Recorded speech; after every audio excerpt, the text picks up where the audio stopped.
Warahmatullahi wabarakatuh.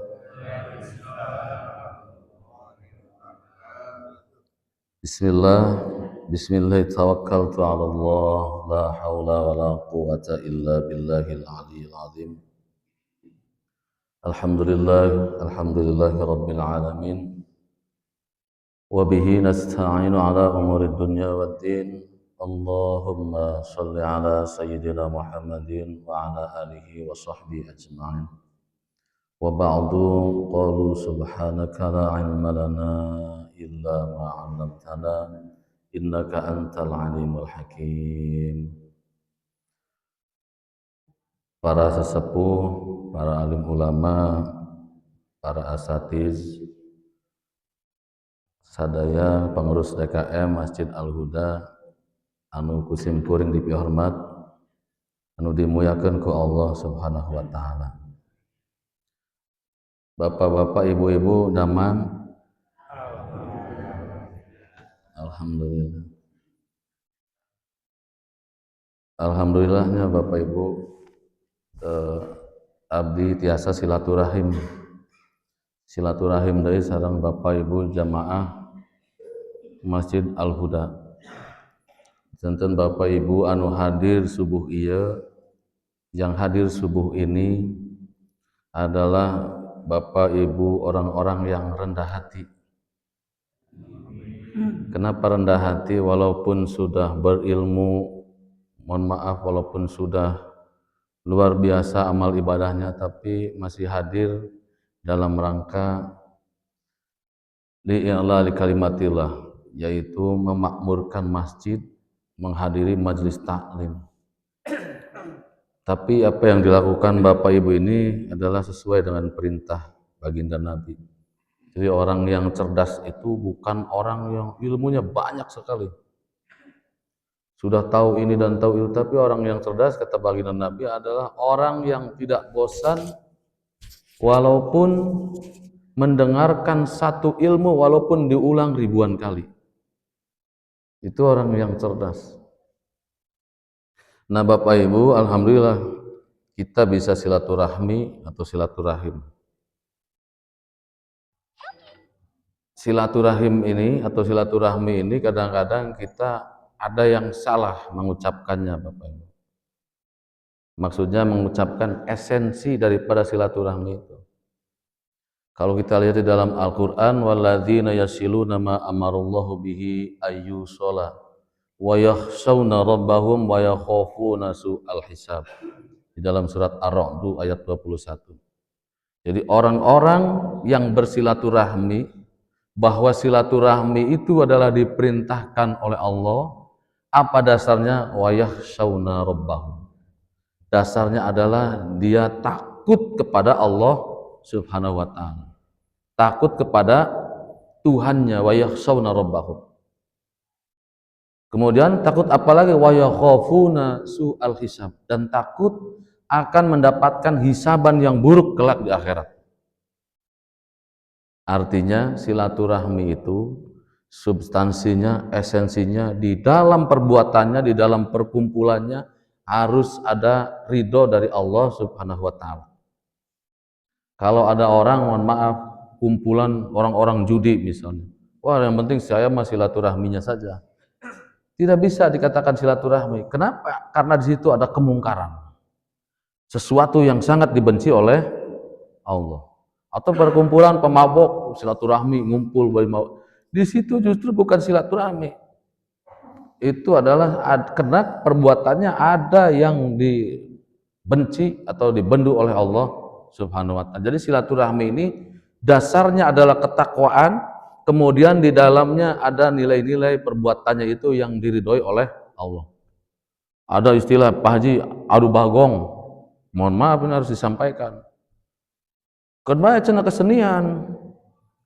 Yang penting silaturahmi nawe, bukan silaturahmi, perbuatannya itu tidak diridhoi oleh Allah dan akan mendapatkan su'al hisab. Apa hisaban yang buruk.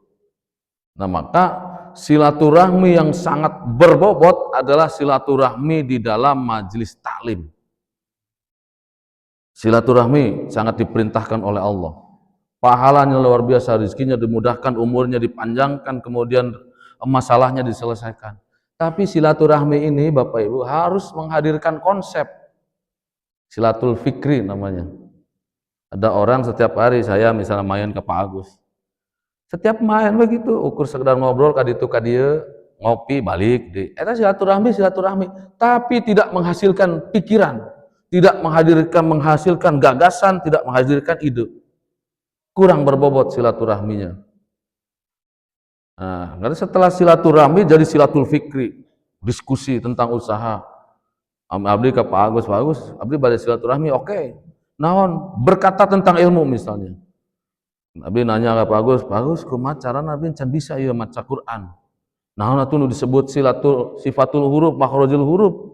Oh, ku Pak Agus diterangkeun lamun si makhrajul huruf mah tempat keluarna huruf, lamun sifat mah bagaimana mengelola suara. Kan jadi silatul fikri, jadi konsep. Setelah itu jadi silatul amal.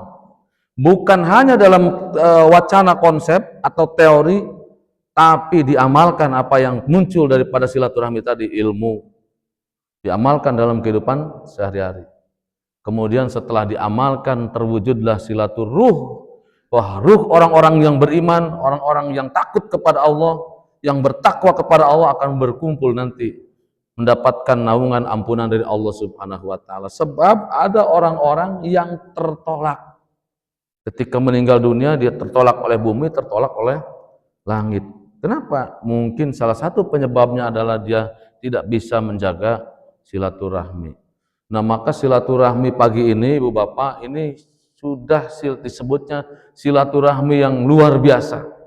Di sini disebutkan asma Allah, di sini ditegakkan perintah Allah, di sini disampaikan kebesaran Allah. Di sini akan menghadirkan sebuah pikiran dan mudah-mudahan nanti setelah bubar dari tempat ini kita mampu mengamalkannya. Ibu Bapak pernah sholat sunnah atau sholat tahajud, sholat apa yang disebut sholat sunnah 1000 rakaat? Bu, ibu-ibu pernah sholat sunnah 1000 rakaat? Saya yakin belum pernah semuanya. Maka fadilah majelis taklim, majelis ilmu pagi ini adalah lebih utama daripada 1000 sholat sunnah. 1000 rakaat sholat sunnah maksudnya. 1000 rakaat sholat sunnah. Barijang orang sholat sunnah taraweh ke 20 dan 11 rakaat 1000. Majelis taklim lebih utama daripada 1000 rakaat sholat sunnah. Lebih utama daripada 1000 menjenguk 1000 orang sakit. Ibu-ibu dari kecil sampai saat ini kira-kira mun diutung ngalongok nu tedamang pernah aya 100 kali? Tidak akan sampai 1000 kali saya pikir. Tapi majelis taklim pahalanya sama dengan menjenguk orang sakit 1000 orang sakit. Sama dengan pahalanya itu mengantarkan jenazah orang yang beriman 1000 mayit. Luar biasa. Jadi majelis taklim kermah orang terendah hati Bapak Ibu, kemudian di sini disampaikan oleh baginda Nabi seperti itu. Alangkah berkahnya pagi hari ini. Idza marartum biriyadil jannah farta'u, kata Nabi di dalam riwayat At-Tabrani, seandainya engkau wahai umatku bertemu dengan taman-taman surga, farta'u, maka bergembiralah. Sahabat bertanya, apa ya Rasul taman-taman surga itu? Yaitu majelis taklim. Bapak Ibu, insya Allahnya jadi yang akan kita bahas tema kita ini tentang sesuatu yang mengerikan. Sesuatu yang mengerikan. Apakah ini dibahas di dalam Islam atau disampaikan? Maka disampaikan. Apabila kita lihat ibu-ibu fenomena saat ini nih atau kejadian akhir-akhir ini di media sosial, di TV, yang namanya membunuh, pembunuhan itu sesuatu yang kayaknya mudah sekali.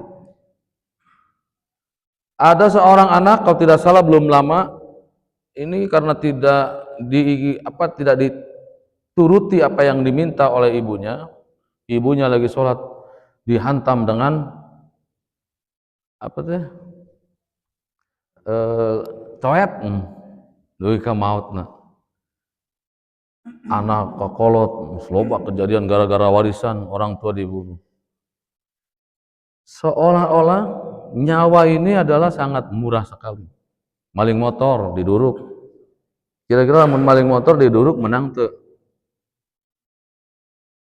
Pengjawab kan bapak-bapak maling motor diduruk menang.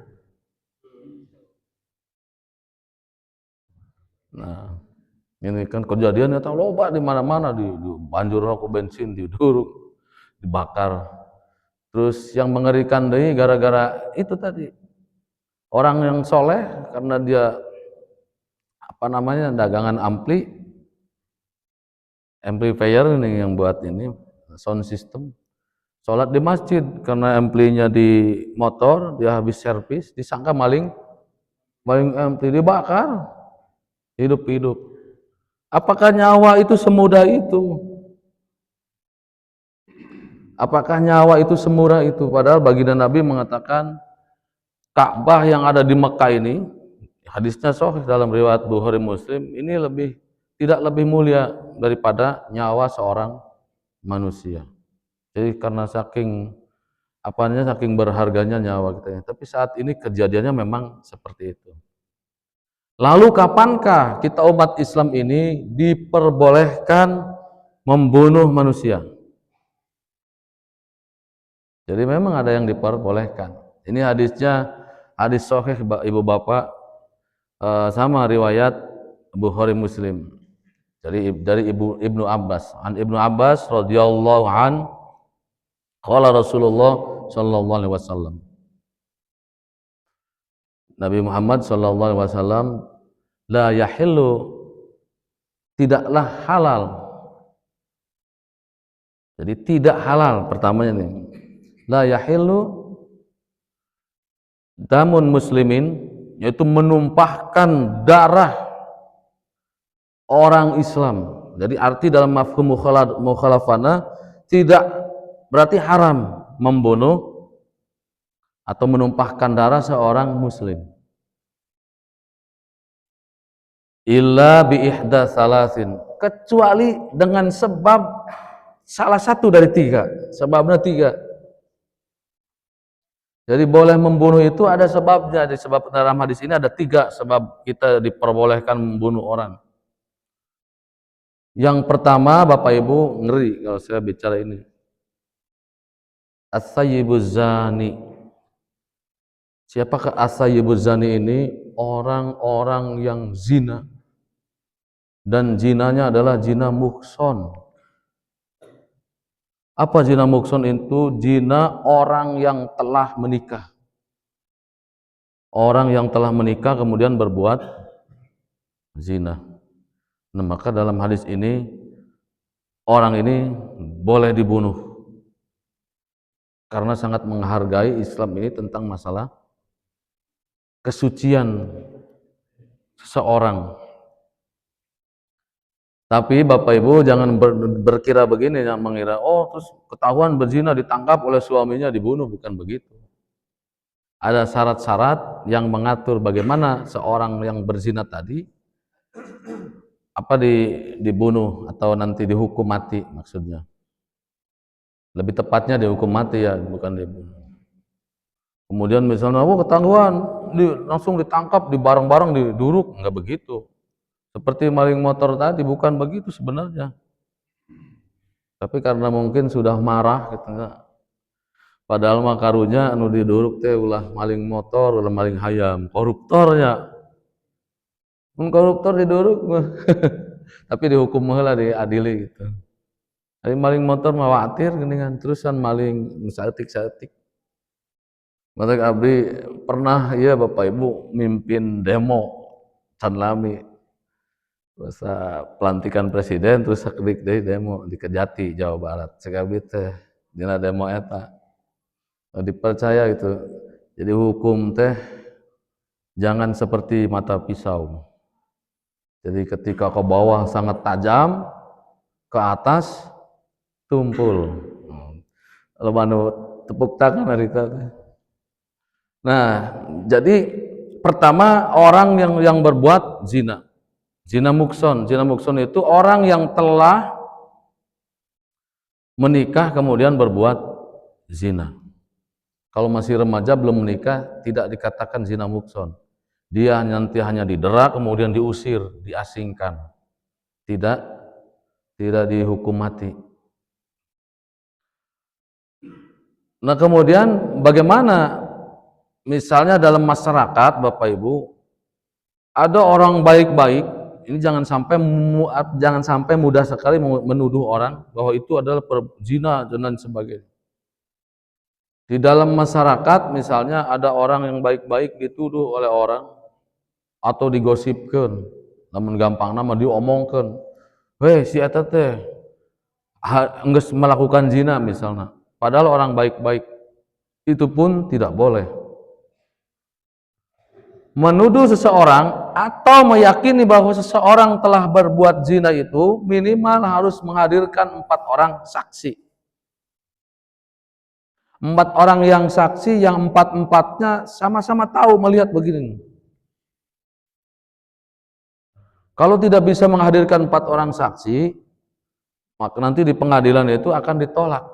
Makanya ketika ada seorang berzina kemudian ketahuan dirinya sendiri langsung dihakimi, misalnya dibunuh, nggak bisa begitu. Dalam misalnya harus diadili dengan seadil-adilnya di pengadilan.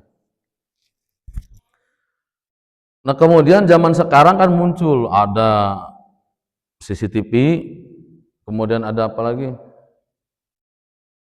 Ada video lah, misalnya di film gitunya. Apakah itu bisa menjadi alat bukti? Nah, kalau yang sekarang saya pikir sulit sekali untuk membuktikan dengan seperti itu, Pak. Kenapa? Karena sekarang ini sudah ada yang namanya ChatGPT atau ada AI. Ibu bapak harus berhati-hati ketika, mohon maaf, maksudnya harus bijaksana. Kalau memposting gambar ke media sosial, misal ke Facebook, ke Instagram atau ke apa. Karena dengan kecanggihan teknologi ini bisa diedit, Pak. Misalnya teh puntennya abdi foto dicana ku batur teh. Diedit, direndengkeun we jeung artis misalnya. Persis sarua kayak bukan kayak foto asli. Nah, maka itu pun jadi samar-samar. Makanya Islam sudah memberikan jauh-jauh hari kalau ingin membuktikan seseorang berzina harus mampu menghadirkan 4 orang saksi. Pertama, yang sama-sama tahu dan mengetahui. Lalu yang kedua, seseorang itu dikatakan berzina bisa dengan pengakuan sendiri. Orang teh misalnya naudzubillah berbuat zina, orang teh merasa berdosa, gelisah dalam hidup, ya Allah, lalu teh berbuat sesuatu yang sangat dilarang oleh Allah. Datang ke kiai misalnya ke ajangan membuat pengakuan. Pajangan abdi teh punten, abdi teh dosa, abdi teh berdosa, naon? Zina misalnya, zina muhsan, zina nikah. Nah, pengakuan seperti itu bisa dihukum sampai dengan dihukum mati. Mengakui dengan sendiri. Kemudian alat bukti yang lainnya adalah bentuk fisik, misalnya berubah kalau untuk perempuan. Atau laki-laki juga pernah terkena penyakit, misalnya kalau yang terkenal penyakit apa? Kalau sering ganti-ganti pasangan teh, HIV bisa menjadi alat bukti.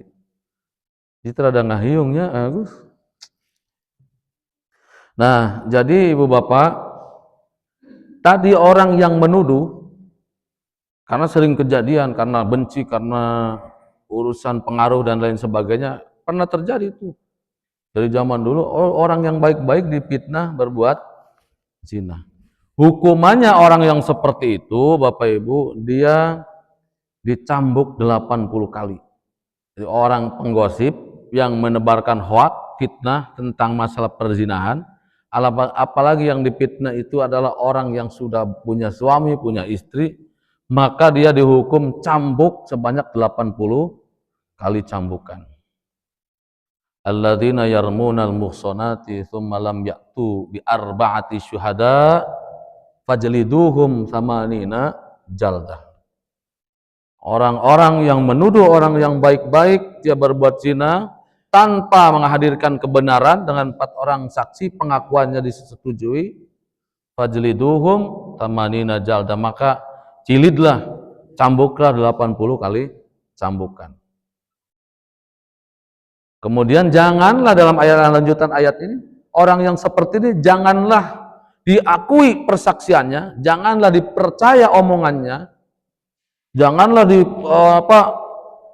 dibenarkan ucapannya selama-lamanya. Ini dalam ayatnya dalam surat An-Nur ayat 4. Karena dia sudah tidak dipercaya lagi kalau menuduh orang berbuat zina padahal tidak. Nah, saking ininya Pak, mohon maaf Ibu Bapak, barangkali saya pernah menyampaikan atau tidak. Kalau orang misalnya putus hubungan atau cerai gitu ya, dia harus menunggu berapa lama? Salah satu kuru 3 kali sucian atau sekitar 100 hari. Kenapa demikian Ibu Bapak? Ternyata rahasianya ini di dalam rahim ibu itu, di dalam rahim ibu, Bapak Ibu, ini ketika masih bersuami dia punya stempel di dalam rahim. Ketika bercerai kemudian dia tidak digauli oleh suaminya, ini stempelnya tidak hilang sampai 3 kali sucian. Jadi stempel suami kita ini tidak hilang sampai 3 kali sucian. Makanya harus ditunggu dulu stempelnya hilang setelah 3 kali sucian. Baru bisa nikah lagi. Nah sekarang orang yang lagi menikah atau punya suami istri kemudian berbuat zina, alangkah najisnya, alangkah kotornya perbuatan itu sampai Islam akan menghukum dia dengan hukuman mati. Rahim fi qararim maki manusia. Kenapa rahim itu Allah kan Ar-Rahman Ar-Rahim. Satu tempat yang sangat dimuliakan oleh Allah Subhanahu wa taala, tempat yang kokoh, tempat dilindunginya seorang manusia, jabang bayi. Dia sangat suci. Kenapa rahim? Pasti sesuatu yang keluar dari rahim ini sesuatu yang sangat disayangi oleh manusia. Yang keluar anak. Nya bisa orang ke anak. Kadang-kadang kita mah lebih sayang kepada anak daripada ke diri kita sendiri. Dalam mun gering mah pasti sarua lah. Pasti sarua lain abdi wungkul. Aduh mendingan budak tedamang Bapak Ibu. Aduh kan bae atuh ulah budak nu gering teh abdi wae. Bener tuh Pak. Bakatku nyaah-nyaahna eta rohim ari ieu dirusak oleh perbuatan kita misalnya. Naudzubillah min dzalik, maka disitulah dikatakan bisa dihukum mati. Satu. Kemudian di dalam Islam diperbolehkan yang namanya hukum kisos. Yang kedua itu an-nafsu bin nafsi. Orang yang membunuh maka di dalam Islam boleh dibunuh, yaitu hukum kisos. Siapa? Beda lagi kasusnya Pak, begini. Ada orang gelut misalnya teh, dibunuh dan yang satu selamat, maka dua-duanya dia masuk neraka. Dua-duanya masuk neraka karena sudah ada niat bahwa satu sama lain ini ingin saling menghabisi nyawa.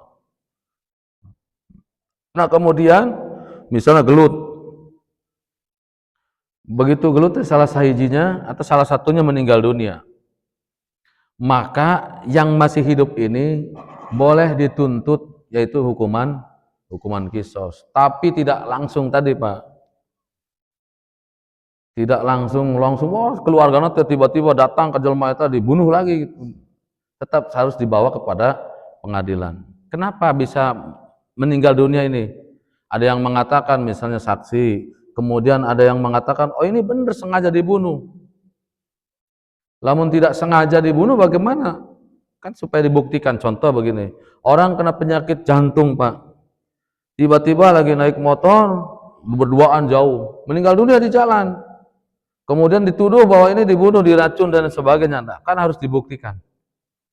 Atau ada orang yang penyakitan memang nyawanya sudah mau hampir selesai, orang teh maledog kertas ke anjeunna teh, lu kena mati. Nah, apakah ini bisa dihukumi hukum apa namanya? Hukum kisos tadi, nah ini masalah. Jadi tidak serta-merta harus dilakukan balas dendam. Tidak, harus diadili tetap, Pak. Nah, hukum kisos ini Ibu Bapak bisa kita lihat di dalam surat Al-Baqarah ayat 178. Ya ayyuhalladzina amanu kutiba alaikumul qisasu fil qatla. Al-hurru bil hurri, al-'abdu bil 'abdi, wal unsa bil unsa. Eta hukum kisos kira-kira di Indonesia sudah diterapkan belum, Pak?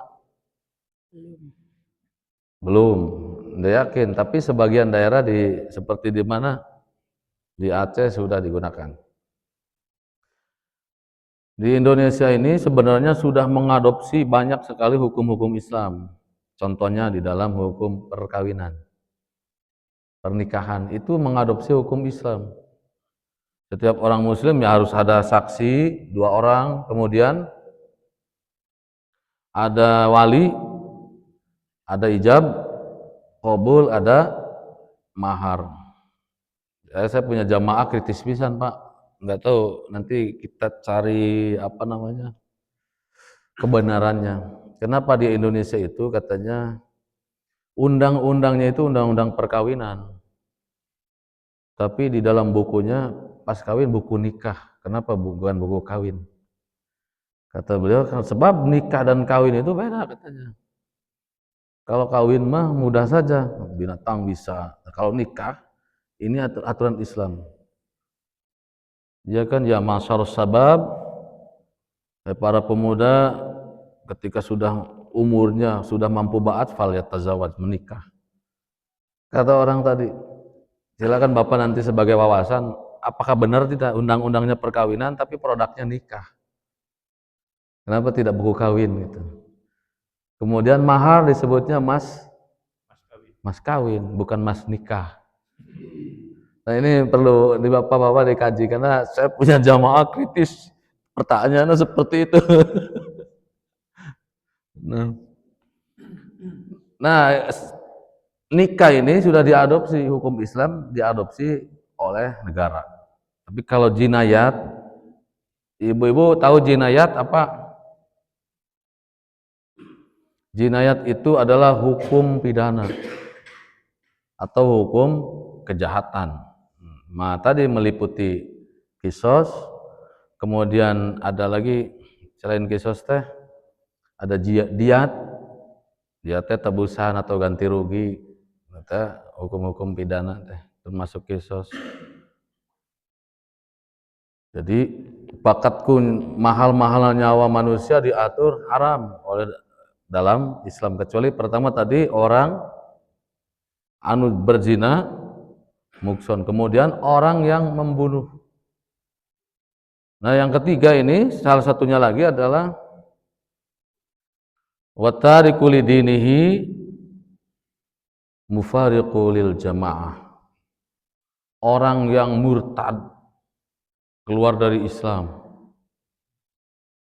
Orang teh murtad keluar dari Islam. Tidak cukup sampai di situ, orang yang murtad tadi memusuhi orang Islam. Jadi mufariqu lil jamaah itu orang Islam tadinya keluar dari Islam dan membawa kebencian, memusuhi orang Islam, ngaku goreng orang Islam, menjelak-jelakan Islam, wah terus-terusan. Ada contohnya nggak di kita, Ibu, kira-kira? Ada yang suka bicara terus-terusan itu, saya tidak menyebutkan namanya, itu tadinya Islam. Begitu keluar, wah ngaku goreng Islam. Itu sebenarnya di dalam hadis ini, orang yang seperti itu sudah bisa dihakimi atau dihukum mati di dalam Islam. Jadi 3 Pak ya.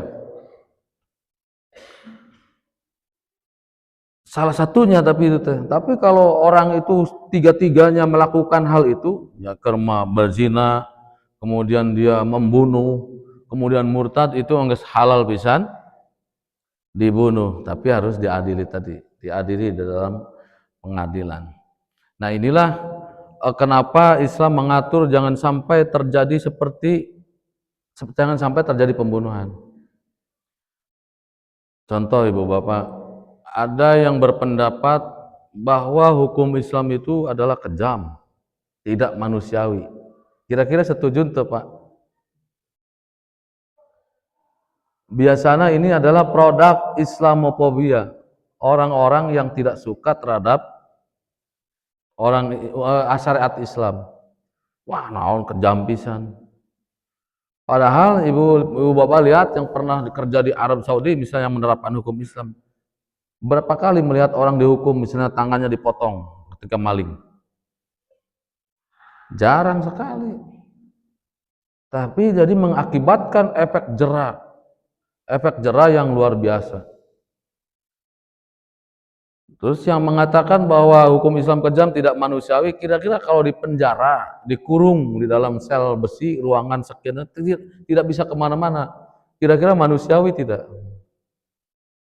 Sama itu juga tidak manusiawi, tapi tidak kapok. Korupsinya misalnya 10 miliar, dihukum setahun. Nyesa, loba tuh duitnya Pak. Kan ayah geningan, naudzubillah ya kisah yang menyedihkan. Di media sosial saya membaca, tapi karena di situ mana banyak, berarti benar kisahnya. Ada seorang pemuda karena dia kelaparan, terus-terusan dia mengaku bahwa saya maling motor. Datang ke polisi. Tapi setelah diinvestigasi ternyata bohong. Tidak maling motor. Kenapa dia berbuat seperti itu? Dia ingin hidup di penjara supaya bisa makan. Di dalam penjaranya itu jadi tidak kesulitan makan. Ada yang seperti itu Pak. Kisah nyata ini. Sehingga dia akhirnya mati kan, meninggal dunia di teras rumah warga karena kelaparan. Naudzubillah, jangan sampai kita ada saudara kita seperti itu, kita bantulah ala kadarnya. Nah itu kan dia berbuat seperti itu. Setelah diinvestigasi, wah bohong ini mah, tidak terbukti mencuri teh. Dia hanya ingin numpang hidup di penjara. Nah, jadi sebagian hukum Islam sudah diadopsi, yang jinayat yang belum. Hukum pidana kejahatan, tindak pidana kejahatan ini belum diterapkan di negara kita. Begitu pentingnya ya Bapak Ibu urusan nyawa ini, jangan sampai nanti setik kaplok anak tuh atau ke tetangga. Saling menjaga lidah, saling menjaga perbuatan.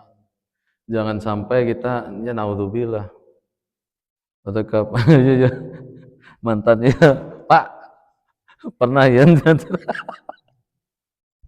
sok diheureuyan tara cenah alhamdulillah. Memang sangat dihargai nyawa itu Bapak Ibu. Yang mirisnya itu kan sekarang ini sangat mudah sekali karena marah, karena itu. Karena apa ya, ada geningan istri disuruh bikin kopi.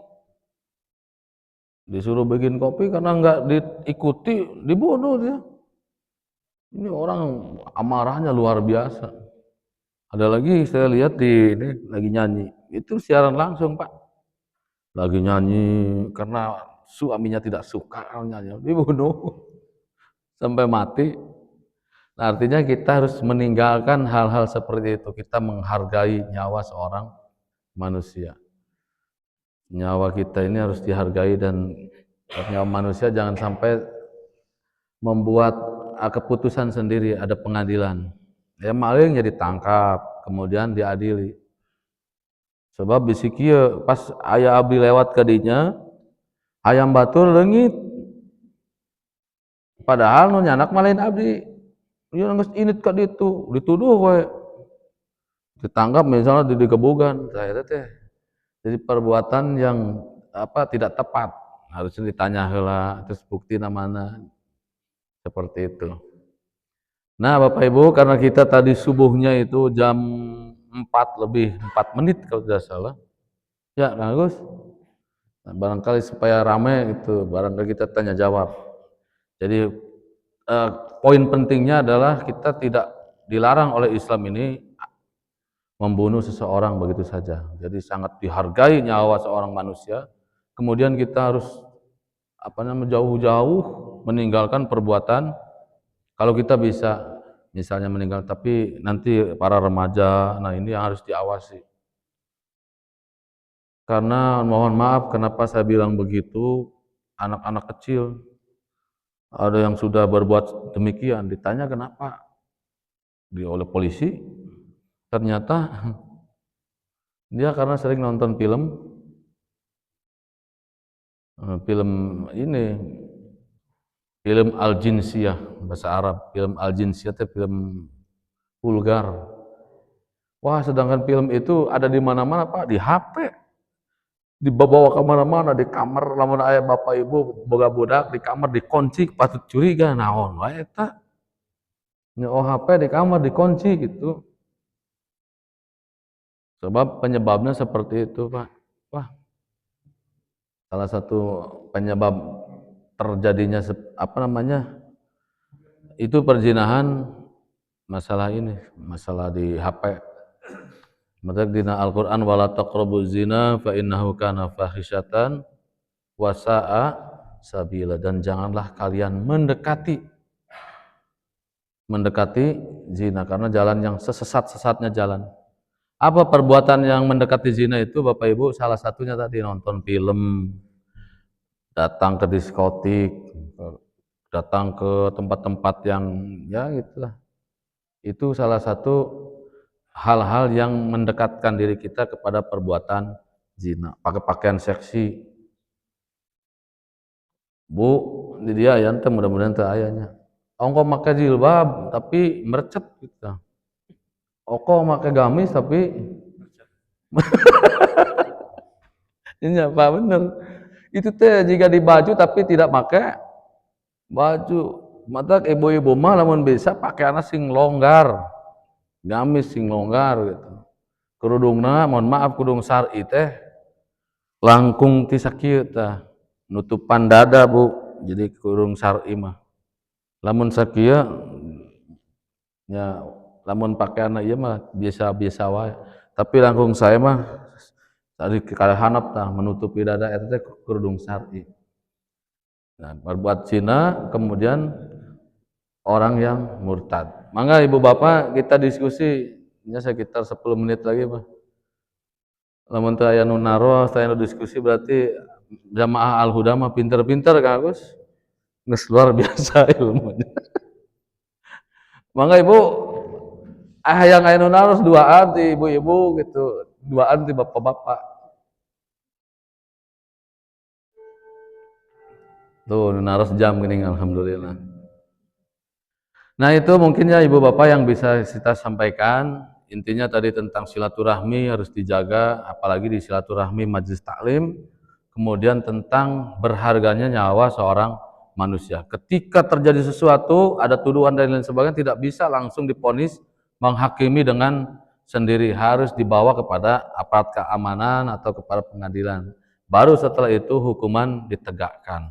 Sehingga itu kehati-hatian kita, mudah-mudahan apa yang disampaikan ini jadi ibroh. Mohon astagfirullahaladzim, orang terjadi mawas diri kepada anak-anak, orang ngawaskan budak ya, sebab pergaulan kan di imah bisa dipantau Pak, tapi di luar maka membekali dengan iman dan takwa, dengan iman, takwa dan ilmu yang kuat.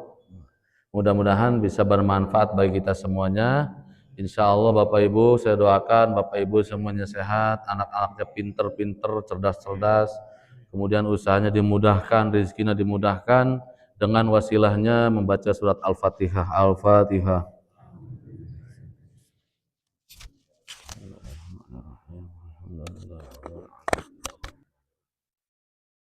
Iyyaka na'budu wa iyyaka nasta'in. Wallahul muwaffiq ila aqwamit thoriq wal 'afu minkum. Wassalamualaikum warahmatullahi wabarakatuh.